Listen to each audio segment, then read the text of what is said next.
अरे नहीं पहले जैसो ढिढोरा,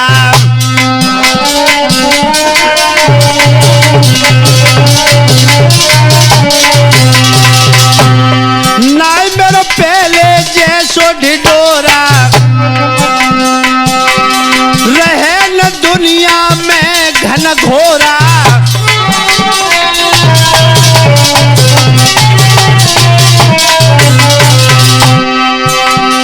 हर ले गए माल सब चोरा, वक्त ने आई कि दो झकोरा।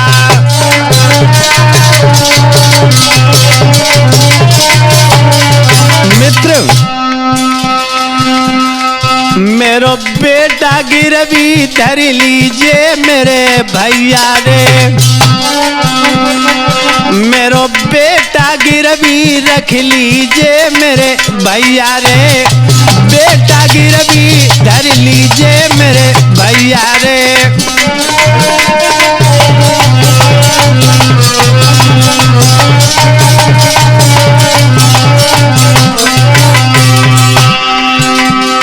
200 रुपया मोई दे दीजिए,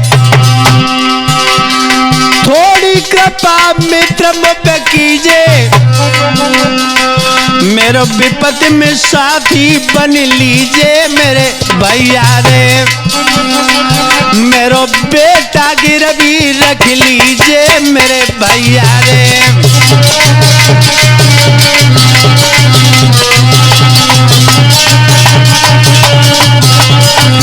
बड़े खुले शब्दों में कहा कि मित्र मेरे बेटा को गिरवी रख ले, मुझे 200 रुपए दे दे, और जिस दिन तेरे पैसे दे जाऊंगा उस दिन अपने बेटा को छुड़ा ले जाऊंगा। जो ये शब्द सुने तो मनसाराम ने इतना ही जवाब दिया कि ताराचंद बेटा तो गिरवी नहीं रखूंगा, लेकिन आपको जितनी दौलत की जरूरत है वो दौलत ले जाओ,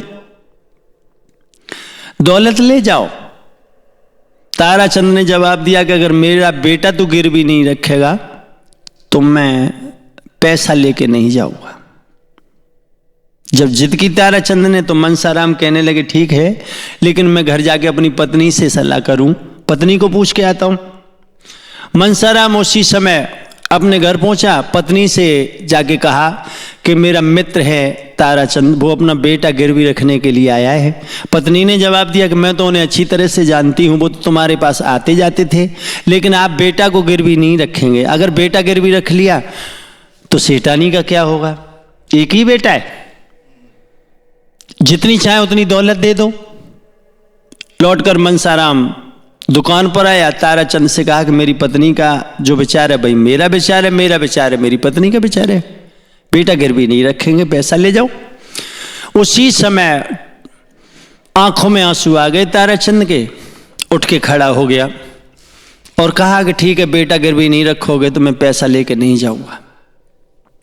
भाइयों, जब चेहरे की तरफ मनसाराम ने देखा तो समझ गया कि स्वाभिमानी रहा है, ऐसा नहीं लेना चाहता।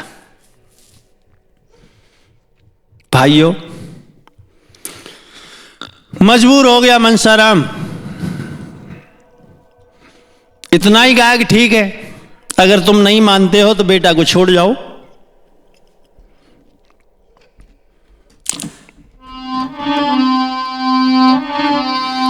उसी समय मनसाराम ने 200 रुपए दिए हैं, ताराचंद ने ले लिए, अपने बेटा मनसाराम के पास में छोड़ दिया। चलने को तैयार हुआ तो उसी समय 6 वर्ष के चंद्रगुप्त ने कहा कि पिताजी जा तो रहे आप? बाबुल गिरवी धरी चले, रखियो मेरो ख्याल, जब पैसे हो में पास में छुटा लीजिए तत्काल। पिताजी छोड़ के तो जा रहे हैं, लेकिन पैसा जिस दिन तुम्हारे पास आ जाए मुझे जरूर छुटा लेना। आंखों में आंसू लेकर के ताराचंद चले 200 रुपए लेकर। भाइयों, जिस समय ताराचंद काफी दूर निकल आए, नदी के किनारे पहुंचे, सोचने लगे कि मनसाराम ने भोजन भी बांध दिया है, तो मैं स्नान कर लूं और भोजन करने के बाद आगे बढ़े। भोजन भी रख दिया, पैसे भी रख दिए। मनसाराम ने जो भोजन रास्ते के लिए दिया था, ताराचंद ने स्नान किया। स्नान करने के बाद किनारे पर आए तो न पैसा न भोजन, पता नहीं कहां चला गया। अब तो रोने लगे, ये क्या हुआ।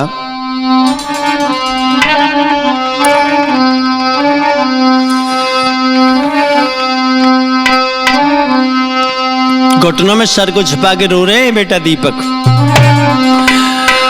200 रुपए खान का भोजन मैंने धरो घाट पे लाके। 200 रुपए खान का भोजन मैंने धरो घाट पे लाके।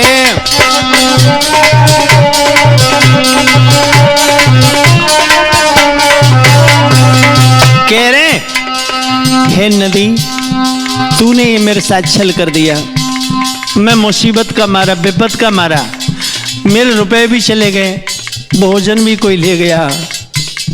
कैसा मैंने स्नान किया। रो रहे हैं।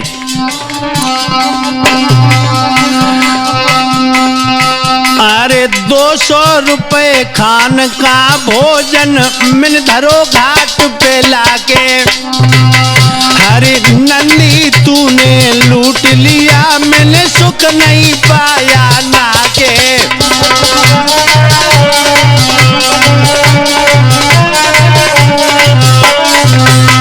मैंने सुख नहीं पाया, स्नान किया, सुख नहीं मिला। लड़का बेचा करी कमाई, लड़का बेचा करी कमाई, देखन लागा रकम न पाई।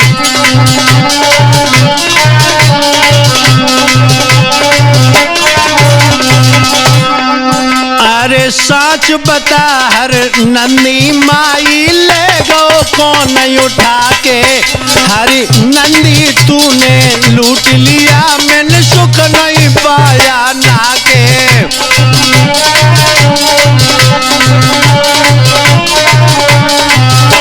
और कह रहे ताराचंद, साहिल भैया, लड़का गया उम्र थी सानी,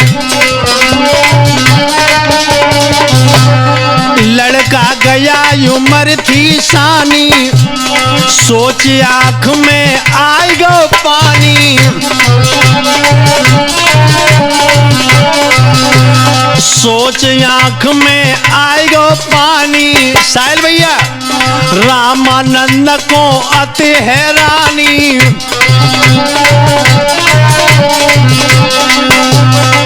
जब मांगेगी दाम ये सेठानी, मैं दूंगा कहां से लाके। हरे नंदी तूने लूट लिया, मैंने सुख नहीं पाया नाके।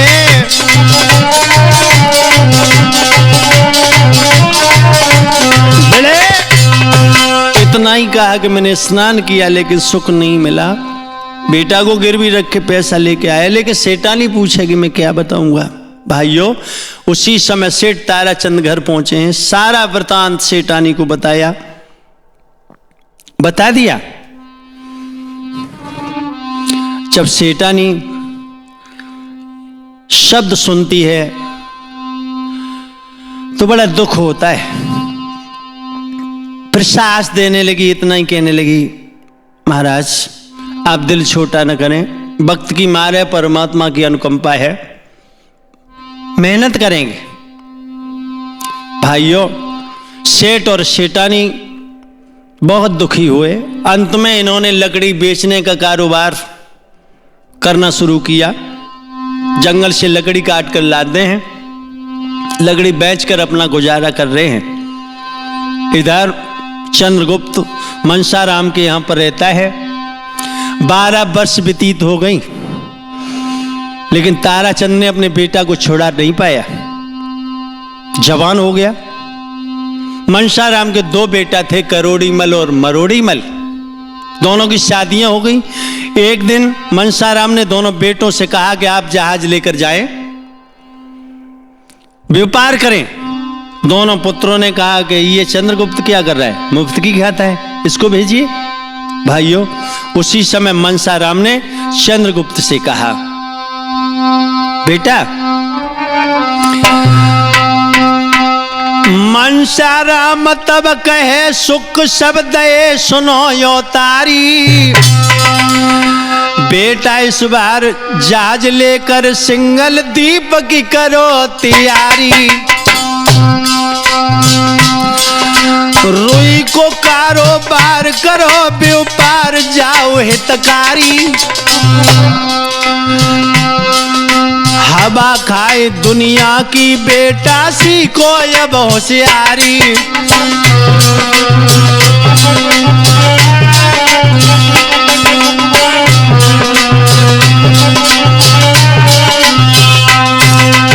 मनसाराम ने इतना ही कहा कि ये जहाज लेकर सिंगल द्वीप को तुम जाओ, व्यापार कीजिए। जब चलने के लिए तैयार हुआ तो उसी समय शेठ की जो पुत्र वधुओं थी, उन्होंने दोनों ने कहा कि जा तो रही हैं आप, लेकिन एक चीज लेकर आनी है। कौन सी चीज? एक लाल और एक चूड़ा। लाल और चूड़ा लेके आना है सिंगल द्वीप से। लेकिन वो बेचारा जानता ही नहीं था कि कहां मिलेगा। चला, सिंगल द्वीप में पहुंचा, जहाज लेकर व्यापार किया, माल बेचा। लेकिन लाल और चूड़ा लेने के लिए शहर को छान मारा, लेकिन कहीं नहीं मिला। जब नहीं मिला तो सोचने लगा कि अगर लेके न गया तो भाभियां नाराज हो जाएंगी।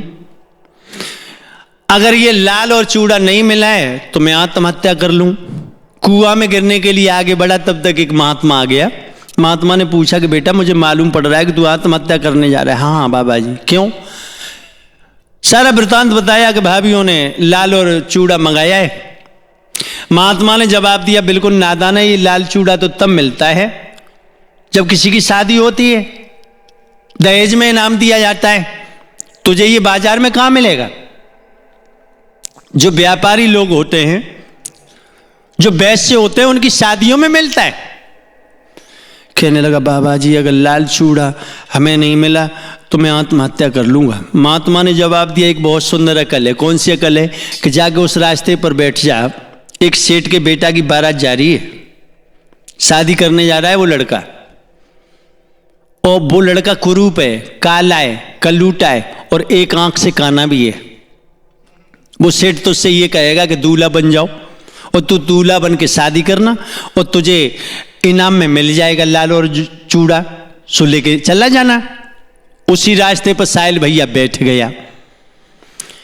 जैसे बैठा, सुंदर लड़का था, सेठ ने देखा तो जवाब दिया कि तू 2 घंटे के लिए दूल्हा बन जा, तुझे मैं इनाम दूंगा, पैसा दूंगा। कहने लगा, बन जाऊंगा। दूल्हा बन गया राहुल, और दूल्हा बन के जब आंगन में पहुंचा, दरवाजे पर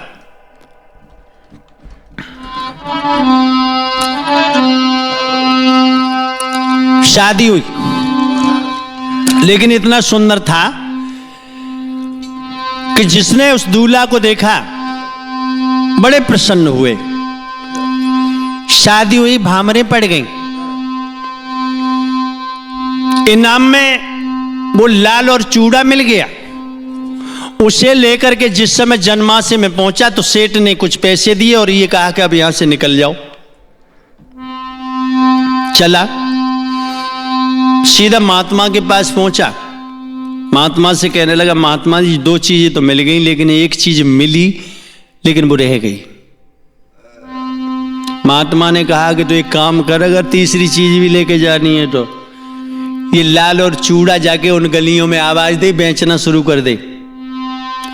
इधर जब सेठ का लड़का विदाई के समय पे आगे पहुंचा तो बेटी के माता पिता और घर परिवार वालों ने उसे भगा दिया।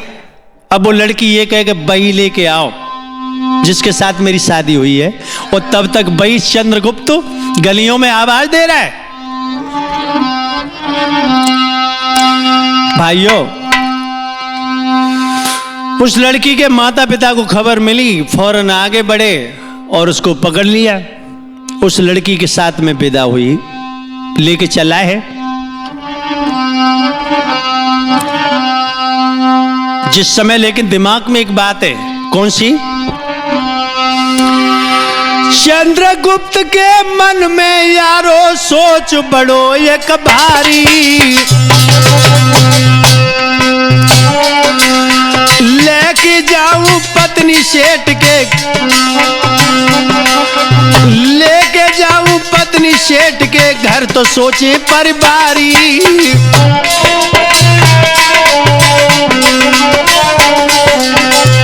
सोचने लगा अगर पत्नी लेके सेठ के घर जाऊंगा तो घर परिवार के लोग ये सोचेंगे कि जो नफा हुआ है, जो पैसा फायदा में हुआ, फायदा में मिला है, बाकी ये शादी कर लाया। क्या करूं?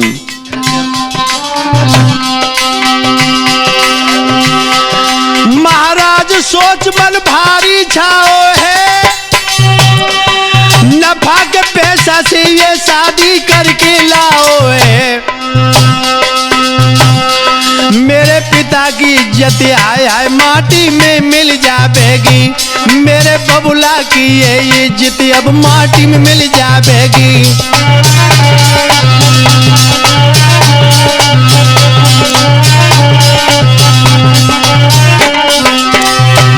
माटी में मिल जाएगी, हाय माटी हो जाएगी, मेरे पिता की इज्जत हाय हाय माटी में मिल जाएगी। बड़े लेकिन उस धर्ममाल जो पत्नी थी, जिसका नाम था धर्ममाल, उस पत्नी को लेके तो चला, लेकिन सोचने लगा कि सेठ के घर परिवार वाले लोग ये कहेंगे जो पैसा नफा में इसको पैदा हुआ उसकी ये शादी कर लाया, लेकिन मेरे पिता की इज्जत पर बट्टा लग जाएगा। जहाज लेके चला है। जहाज जब एक टापू पर रुका, धर्ममाल को नीचे उतारा, बातचीत होने लगी। धर्ममाल ने पूछा कि आप कहाँ के रहने वाले हैं, पिताजी क्या काम करते हैं, माँ है घर पे या नहीं है। जो कहानी थी वो सारी कहानी धर्ममाल को चंद्रगुप्त ने बता दी कि मेरे पिताजी मुझे गिरवी रख के चले गए, लेकिन इतनी गरीबी आ गई कि आज 12 साल हो गई मेरे पिताजी ने मुझे छुट्टा नहीं पाया। सब कुछ बता दिया। बातचीत काफ़ी देर तक चलती रही। अंत में वो धर्ममाल को नींद आ गई, वो सो गई, लेकिन चंद्रगुप्त उस धर्ममाल को उसी टापू पर छोड़ के जहाज में बैठकर चला गया। रह गई। चब्बा की आंखें खुली, सोच में डूब गई, रोने लगी, कहने लगी मुझे छोड़ के चले गए, मैं कैसे रहूँगी, मैं मर जाऊँगी। तुम तो हमसे वायदा कर रहे थे कि मैं कभी जीवन में धोखा नहीं दूंगा, लेकिन ये क्या किया। रोने लगी, क्यों छोड़ के चले गए, मैं तुम्हारे साथ गरीबी में भी समय व्यतीत करती, तुम क्यों छोड़ के चले गए। और कहने लगी दीपक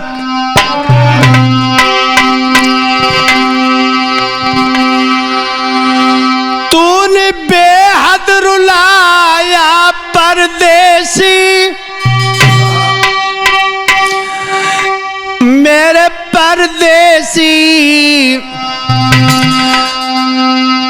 करके वायदा न भाया परदेसी, करके वायदा न आया परदेसी, करके वायदा न।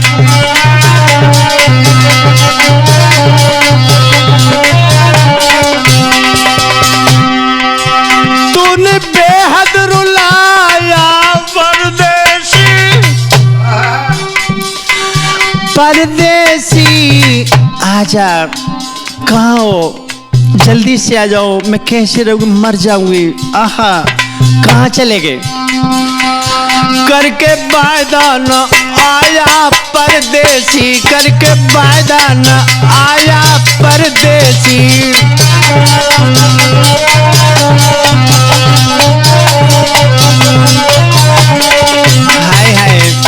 मर जाऊंगी, आ जाओ ना, कहाँ चले गए, कैसे रहूंगी। रात में मोह को छोड़ चले गए ओ सैया, ना सुन के गए ना कछु के गए, मेरे दिल में समाया परदेसी, करके बैदन आया परदेसी, तूने बेहद रुलाया परदेसी।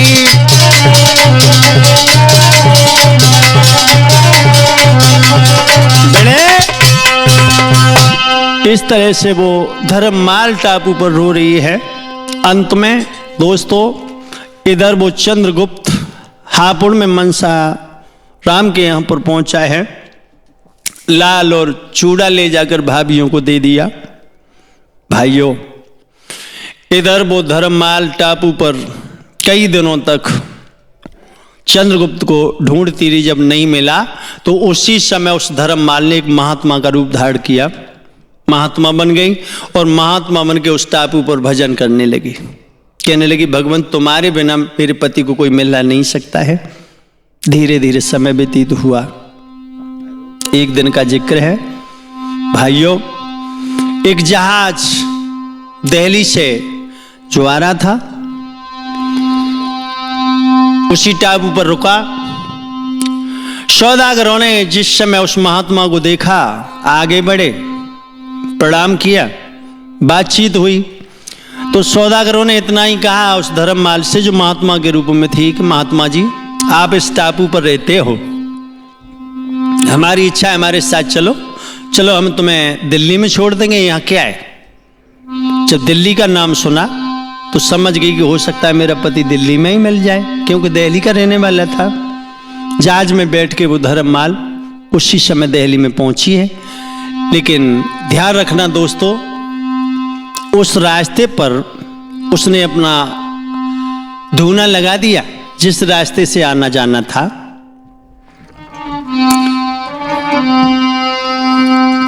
लेकिन ताराचंद रोज स्नान करने के लिए जाते थे।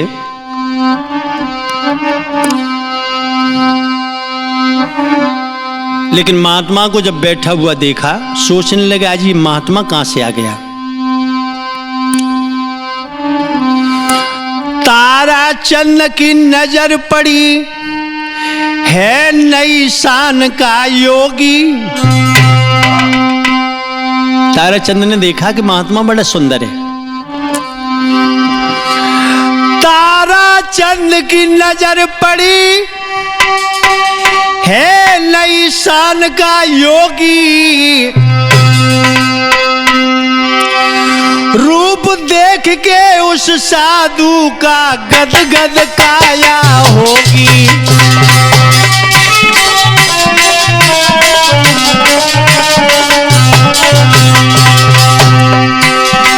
रूप देख के उस साधु का गदगद काया होगी।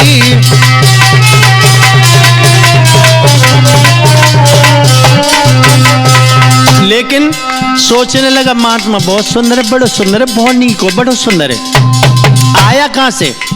लेकिन दोस्तों उसी समय भगवान की तरफ ध्यान गया उस ताराचंद का। सोचने लगा, कहने लगा भगवान बड़े पत्थर दिल के हो, नीपा भक्ति और सम्मान से तूने सबके कारज सारे। नंदा लाई सदन कसाई बड़े बड़े पापी तारे।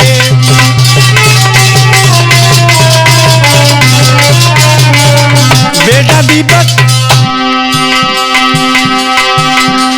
धना जाट संतों से मिलके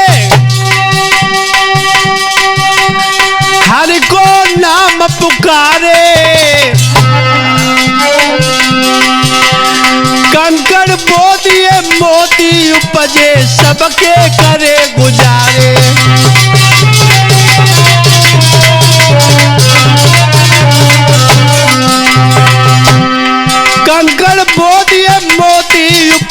सबके करे गुजारे।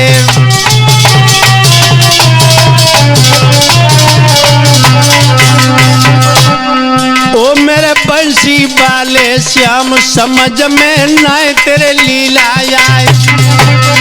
ओ कड़कड़ में बसे भगवान समझ में नाय तेरी लीला आए।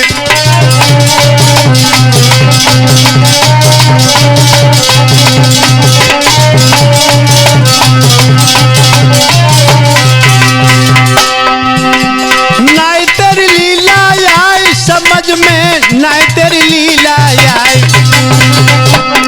ओ कड़कड़ में रमे भगवान समझ में नाय तेरी लीला आए।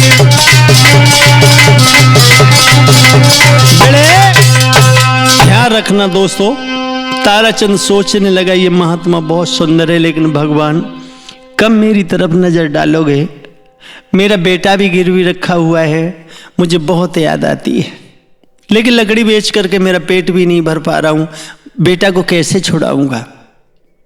यही सोचता हुआ ताराचंद आगे बढ़ा। जिस समय उस महात्मा के पास पहुंचा, 10-5 मिनट बैठ के बातचीत की, सारा वृतांत बताया, लेकिन सोचने लगी धर्ममाल हो सकता है ये कहीं झूठ तो नहीं बोल रहा। लेकिन धर्ममाल के जब 2-4 शब्द सुने तो ताराचंद सोचने लगा कि महात्मा तो अच्छा नजर आ रहा है। स्नान करने के बाद महात्मा से मिला, महात्मा से मिलने के बाद में घर पहुंचा।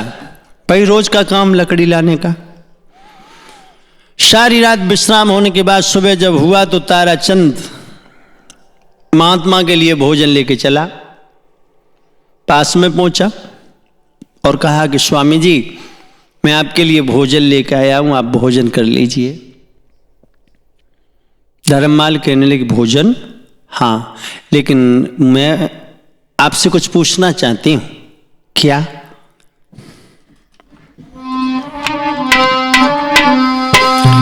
अरे कौन गाम शुभ नाम बताओ हो जी, कौन बरड़ के?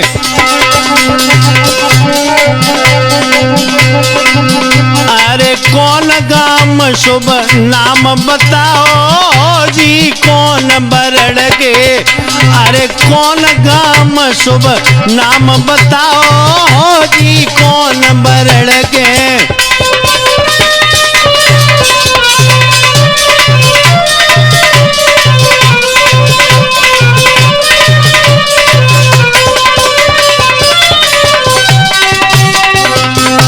धर्ममाल ने इतना ही कहा कि पहले ये बताएं कि आपका गांव कौन सा है, नाम क्या है और आप किस जाति से हैं, और बोलिए। भोजन दुज जाति का पाते। बहुत सुंदर बेटा दीपक। भोजन दुज जाति का पाते, फिर सही ईश्वर गुण गाते।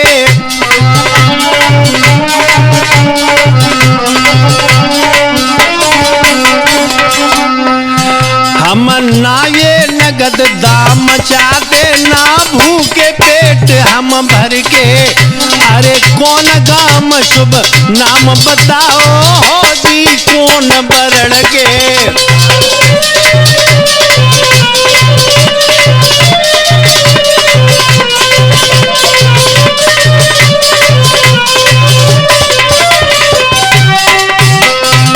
ध्यान रखो, नाम किसी से दाम चाहते हैं और ना ही पेट भरते। लेकिन ये बताओ कि आप कौन सी जाति से हैं, और बोली। प्रेमी लोग चना चाय देवा, प्रेमी लोग चना चाय देवा, हम खाते से समझ के मेवा। हम खाते हैं समझ के मेवा। और राहुल करे जो भक्त जनन की सेवा, बन के दास चरण के, अरे कौन गाम शुभ नाम बताओ जी, कौन बरण के।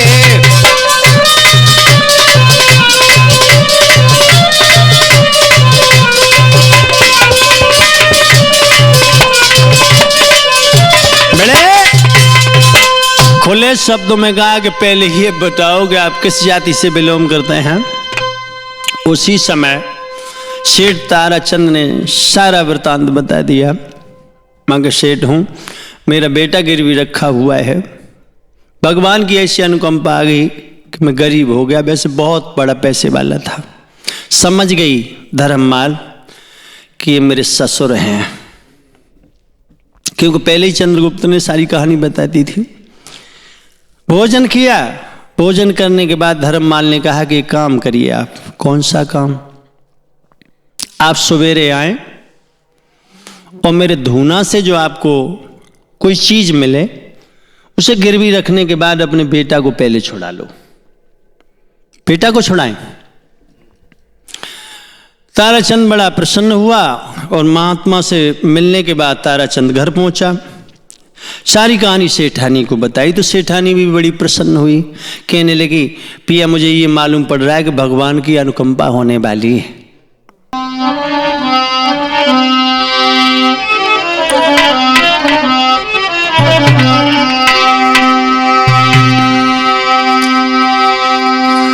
सोन ताराचंद की बात खुशी बोगा तुम महाहर्षाई।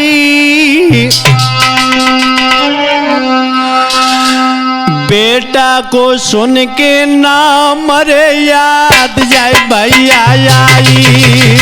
हाय हाय, मेरा बेटा 12 वर्ष से हो गई, 6 वर्ष का गिरवी रखा था, जवान हो गया होगा। बेटा को सुन के नाम रे याद जाए भैया आई।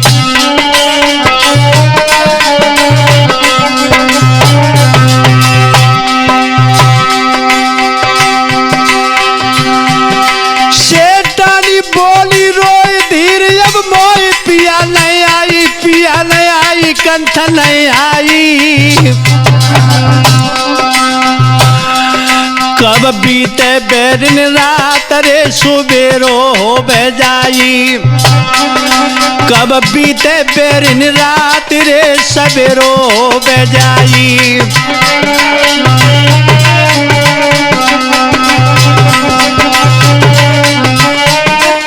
बड़े ध्यान रखना दोस्तों, सेठानी पुत्र की याग में बड़ी दुखी हुई। कहने लगी, पिया मालूम पड़ रहा है कि वक्त बदलने वाला है। आरे जाके नैनन बह गओ पानी, और बेटा बिन भैये रानी।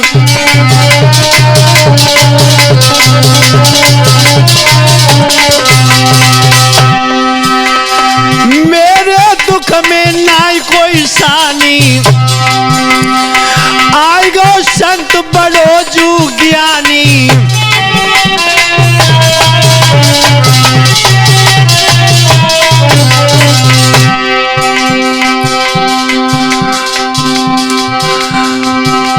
सुन के बातें ताराचंद की आंख में आंसू रही बहाई। का दिन बेदना बूदन ले बेटे छाती सुनले भी लगाई।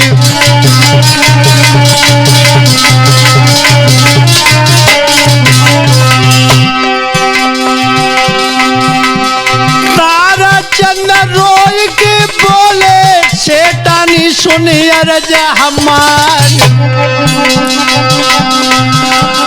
संत महात्मा ने मुझसे कह दी, बेटा लीजो आप छुटाई।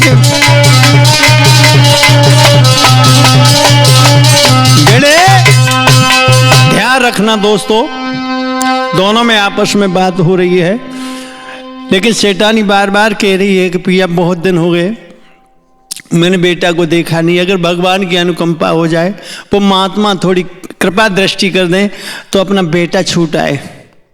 सारी रात दोनों को नींद नहीं आई, बातचीत करते रहे। भाइयों, उसी समय सुबह हुआ है। सेठ ताराचंद महात्मा से मिलने के लिए चला।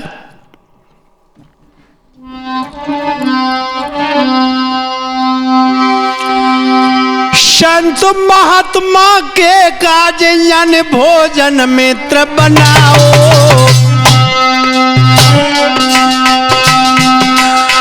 लेके भोजन सेठ तभी फौरन भैया धाओ।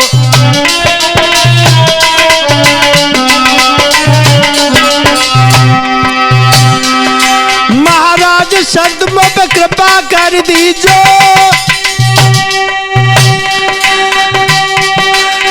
जल्दी से ये भोजन अब तुम हाई जैम लीजो।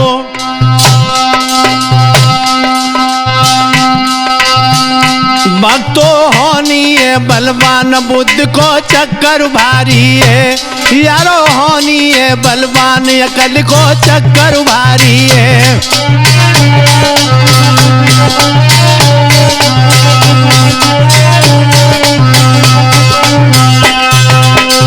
ताराचंद सेठ ने जाके धर्ममाल से कहा कि आप महात्मा जी भोजन करें, मैं आपके लिए भोजन लेके आया हूं। उसी समय धर्ममाल ने कहा कि ठीक है भोजन यहाँ रख दो, लेकिन हमारे धूना को जाके देखिए, उस धूना में कोई चीज तुम्हें मिलेगी। आगे बढ़ा ताराचंद, जब धूना की राख में हाथ डाला तो उसी समय एक चूड़ा मिल गया। चूड़ा हाथ में सोने का। देखा ताराचंद प्रसन्न हुआ और कहने लगा महात्मा जी इसमें तो चूड़ा है। धर्ममाल ने जवाब दिया कि ठीक है, आप इसको गिरवी रखने के बाद अपने बेटा को छुड़ा लीजिए। चूड़ा लेके चला। जिस समय घर पहुंचा, सेठानी को वो चूड़ा दिखाया। सेठानी बड़ी प्रसन्न हुई। सेठ ने कहा कि ठीक है, मैं इसको गिरवी रखने के बाद अपने बेटा को छुड़ाने जा रहा हूं। सेठानी ने जवाब दिया कि आप बेटा को बाद में छुड़ाएं। फिर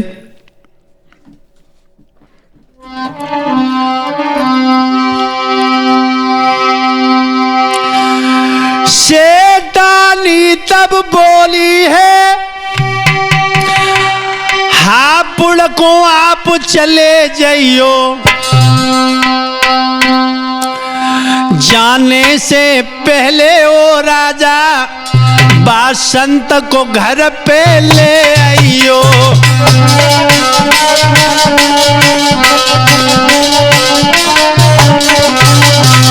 आप हापुड़ में अपने मित्र के यहाँ बेटा को छुटाने बाद में जाएं, पहले महात्मा को आंगन में ले आओ। महात्मा ने बड़ी कृपा की।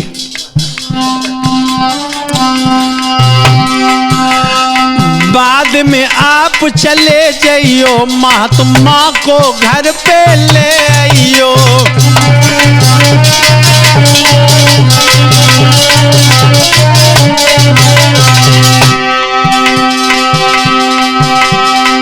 इस संत महात्मा ने सैया अपनों काम बनाओ है। ये संत कहां से आए, भाई राम ने इन्हें पठाओ है।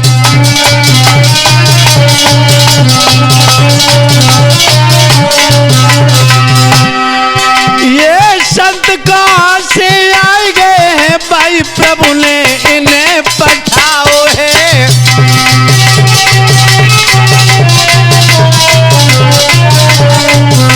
साहिल भैया, अब तो सुन रानी की बात के सेठ जी फौरन लौटे। अब तो सुन गोरी की बात, सेठ जी फौरन लौटे। बेड़े खुले कड़े शब्दों में सेठानी ने कहा कि महाराज आप बाद में जाएं, बेटा को छुड़ाने के लिए पहले महात्मा के पास जाएं और महात्मा को किसी तरह से मेरे आंगन में लेके आओ, मैं दर्शन की प्यासी हूं। महात्मा ने हमारा बहुत अच्छा काम किया है। उसी समय ताराचंद लौट के चले हैं, महात्मा के पास पहुंचे और महात्मा से जाके कहा कि महाराज मैं अपने बेटा को लेने बाद में जाऊंगा, पहले आप मेरे आंगन में चलें, मेरी महारानी आपको बुला रही हैं। भाइयों, जो ये शब्द सुने, धर्ममाल कहने लगी नहीं, मैंने जब तुमसे कह दिया कि पहले आप अपने बेटा को जाके छुटाएं, मैं ऐसे नहीं जाऊंगा। ताराचंद कहने लगा महात्मा जी मैं तुम्हारे हाथ जोड़ रहा हूं, और आगे बढ़ के उसने पैर छूने के लिए हाथ बढ़ाए तो धर्ममाल ने दोनों हाथ पकड़ लिए, क्योंकि वो जानती थी कि ये मेरे ससुर हैं। कहने लगी पैरों में हाथ न डालें। ताराचंद कहने लगा आप मेरे भगवान हो, आप मेरे ईश्वर हो, आपने जो मेरा दिल का टुकड़ा 12 साल से जुदा है उसको मिलाने की कृपा की है, आप मेरे आंगन में चलें। उसी समय धर्ममाल कहने लगी सेठ जी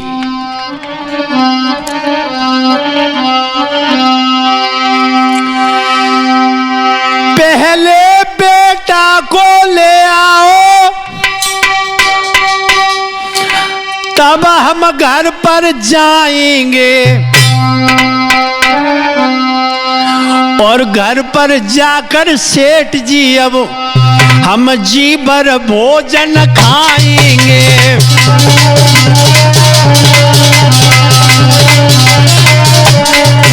पहले आप बेटा को छुटा के लाएं, उसके बाद हम जाएंगे। लेकिन एक बात और सुनो। कौन सी बात?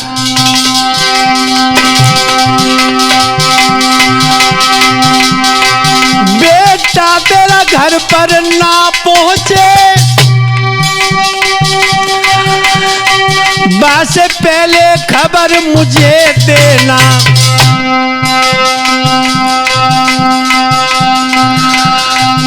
बेटा से जाकर सारी बात तू अपने दिल की कह देना।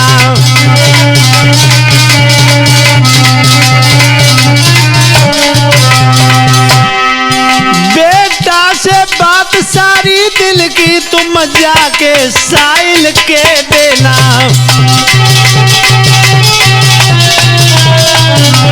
मेरे आप जाके पहले अपने बेटा को लेके आए, लेकिन ये बात ध्यान में रहे कि बेटा घर पे न पहुंचे उससे पहले मुझे खबर दे देना, मैं उससे पहले पहुंच जाऊंगी, पहले पहुंच जाऊंगा। भाइयों, उसी समय सेठ ताराचंद लौट करके आंगन में पहुंचे। सेठानी से कहा कि महात्मा जी आने से मना कर रहे हैं, ये कह रहे हैं कि पहले अपने बेटा को लेके आओ, उसके बाद मुझे खबर देना, तब मैं जाऊंगा। कहने लगी ठीक है चले जाओ। भाइयों, चलाए सेठ ताराचंद।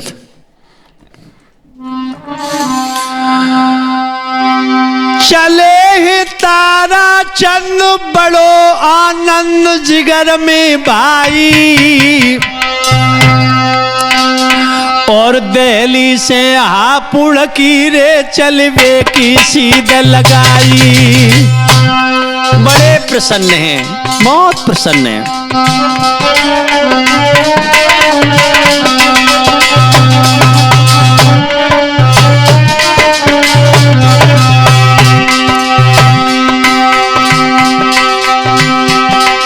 लगी न थोड़ी देर करो न अंधेर, सुनो मेरे भाई, सुनो मेरे भाई, सुनो मेरे भाई। और मनसाराम के द्वारे पे जे पहुंचे भैया जाई, और मनसाराम के द्वारे पे जे पहुंचे यारो जाई।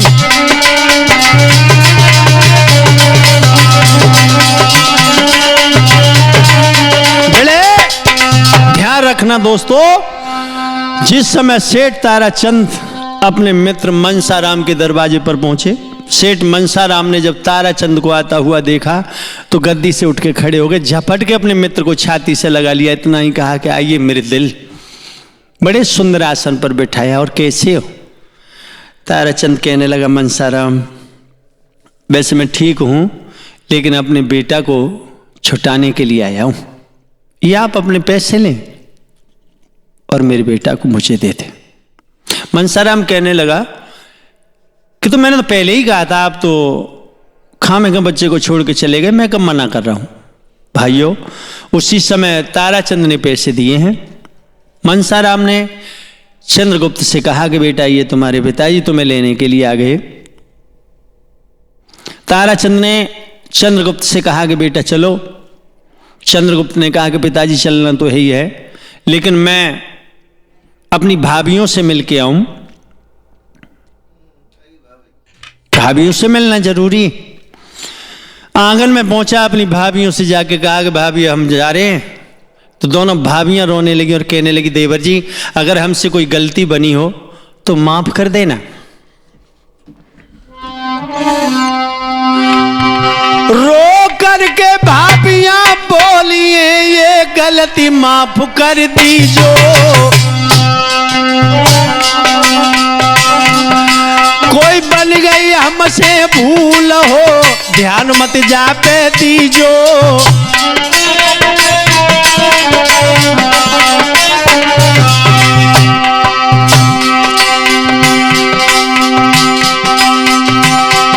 महाराज अरे तुम खुश बहुत रही हो,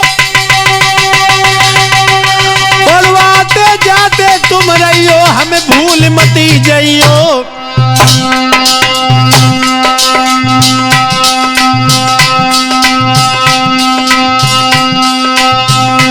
भक्तों इतनी के बात के भाभी रोबन लागी है, यारों के की इतनी बात के भाभी रोबन लागी है।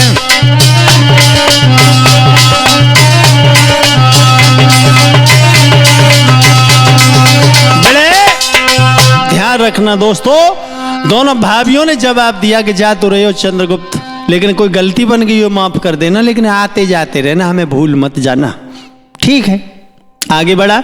सेठानी से मिला है तो सेठानी ने अपने छाती से लगा लिया, इतना ही कहा कि बेटा कोई भूल बन गई हो तो उसको भूल जाना, कोई गलती हमसे हुई हो, लेकिन किसी बात का बुरा न माने।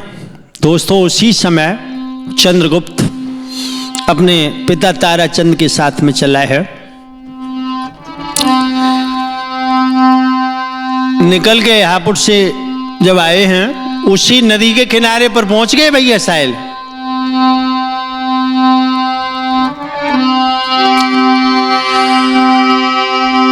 दोनों हापुड़ से चल दीजिए,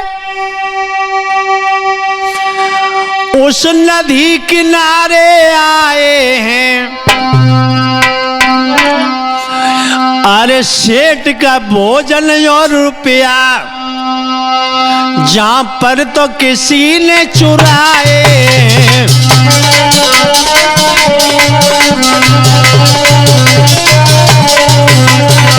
उसी जगह पर आ गए जहां से पैसा और भोजन कोई ले गया था, लेकिन भोजन तो नहीं मिला।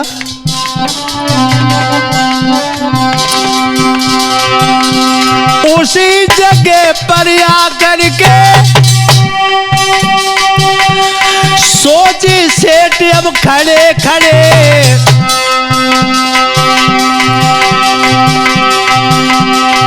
जब नजर गई ताराचंद की तो समूहे देखे रुपया पड़े।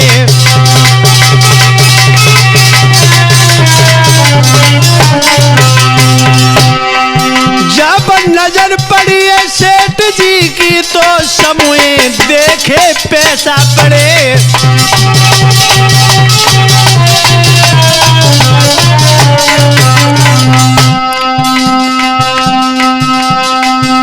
सेठ जी मन ही मन में कहे समय मेरो नी को आए रहे। सेठ जी मन ही मन में कहे समय मेरो नी को आए रहे।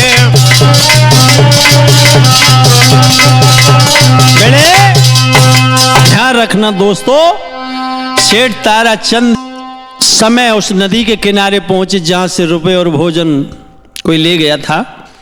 जब दृष्टि डाली तो देखा सामने 200 रुपए पड़े हैं, पैसे उठा लिए, सारी कहानी चंद्रगुप्त को बताई। वो ऐसे अपने बेटा को समझा रहे मानो ये कोई नासमझ बच्चा हो, लेकिन चंद्रगुप्त बहुत तेज था।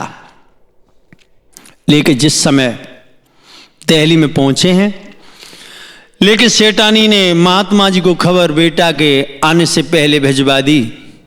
वो धर्ममाल आंगन में पहुंची। जब चंद्रगुप्त अपने घर पहुंचा है तो धर्ममाल ने वो महात्मा के जो वस्त्र थे वो त्याग दिए और असली स्त्री के रूप में आ गई, सामने पहुंची। जब सामने पहुंची चंद्रगुप्त ने देखा तो सोचने लगा इस स्त्री को मैंने कहीं देखा है, कहीं देखा है, लेकिन देखा तो है समझ में नहीं आ रही।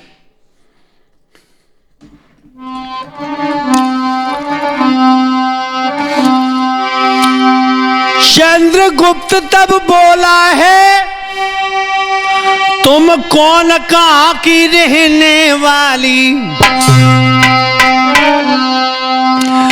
सूरत देखी सी लग रही है, सच कहो अरे ओ मतवाली।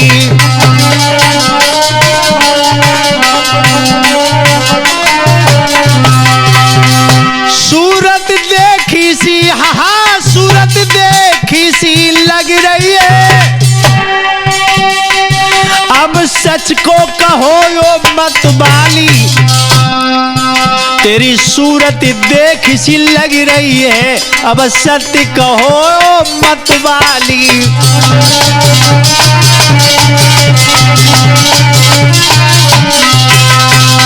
इतना ही कहा कि आप कौन हैं, मैंने तुम्हें कहीं देखा है। जो इतने शब्द सुने तो धर्ममाला मुस्कुराहट लेकर कहने लगी कि आपने पहचाना नहीं।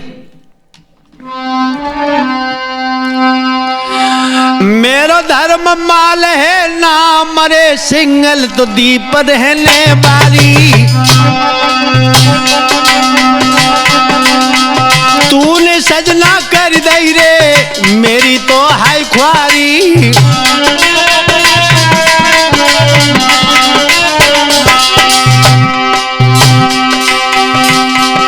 महाराज कहा तुम मन अपने लाए, बाटा बूटे ओ प्रीतम तुम छोड़ मोह धाये। आप उस टापू पर मुझे सोता हुआ छोड़ के चले आए। भक्तों सुन के इतनी बात आज वो नारी पहचानी, यारो सुन के इतनी बात आज वो नारी पहचानी।